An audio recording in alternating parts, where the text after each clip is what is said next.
اللهم صل وسلم وبارك على سيدنا محمد وعلى آل سيدنا محمد. ازيكم يا حبايبي، عاملين ايه؟ يا رب تكونوا بصحة وبسلام. انا بشكر كل اللي داخل في القناة جوه مصر وبره مصر، بس خلي بالكم من اللايكات يا حبايبي، اللايكات واجعة خالص. كل اللي بشاهدني ليه دقيقة ولا ثانيتين ويطلع. انا بشاهدكم بالاربع دقايق والله، والمهم اللايك بحطه لكم، انا بعمل بضمير والله. وخمس دقايق كمان، وعندي فيديو في مشاهديني 40 دقيقة. طب نشاهده قد ايه؟ لابد اشاهده 10 دقايق. خلي بالكم من اللايكات يا حبايبي، عشان احنا انت تسمعيني وانا نسمعك، ربنا هيكرمنا في الاخر. ويلا بينا نشوف ست الحبايب كده عامله ايه معاكم يا حبايب. انا عامله البنجر، تخزين البنجر جميل ولذيذ وشكله يتكلم عنه.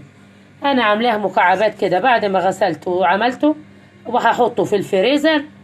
مسكت حطيت كيس تلاجة بعد ما غسلته وقطعته مكعبات.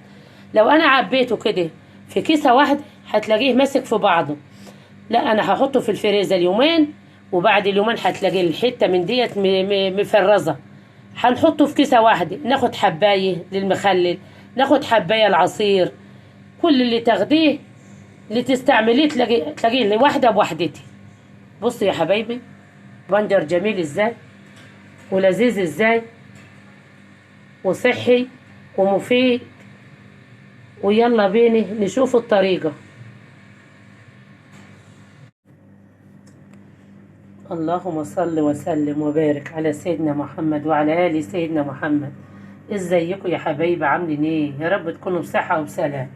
النهاردة ست الحبايب جايبه لكم تخزين جميل ومفيد وصحي، البنجر. بصي، انا جميل وهمسكه زي ما انتوا شايفينه كده، امسكه بالمقص عشان انا بصور مش عارفه اعمل. همسكه اقصه واغسله. يلا بينا ونخزنوه مع بعض.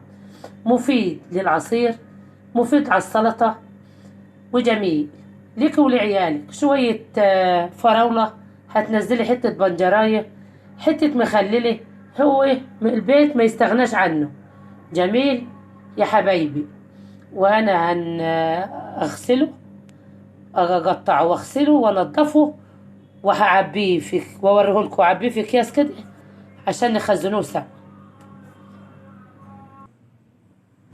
ورجعت لكم بعد ما غسلته وقشرته زي ما انتوا شايفين كده. شوف الحلاوة والجمال، هو مفيد. ويلا بينا بقى، بعد ما قطعته وقشرته وقلت اوريه لكم. شوف الجمال والحلاوة، مفيد زي ما قلت لكم. في اي عصاير نزلوا لي ولادكم او واحدة حامل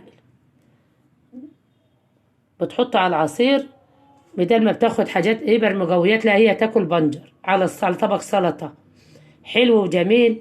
وخلي بالكم من مطبخ ست الحباب، اللايك وجع يا حبايبي. اللي بيدخل لي 5 ثواني وما بيحطوش اللايك كمان. انا والله ما بدخل اي فيديو الا بالثلاث 4 دقايق، ولابد اول ما بحط ايدي على اللايك. خلي بالكم من مطبخ ست الحبايب يا حبايب.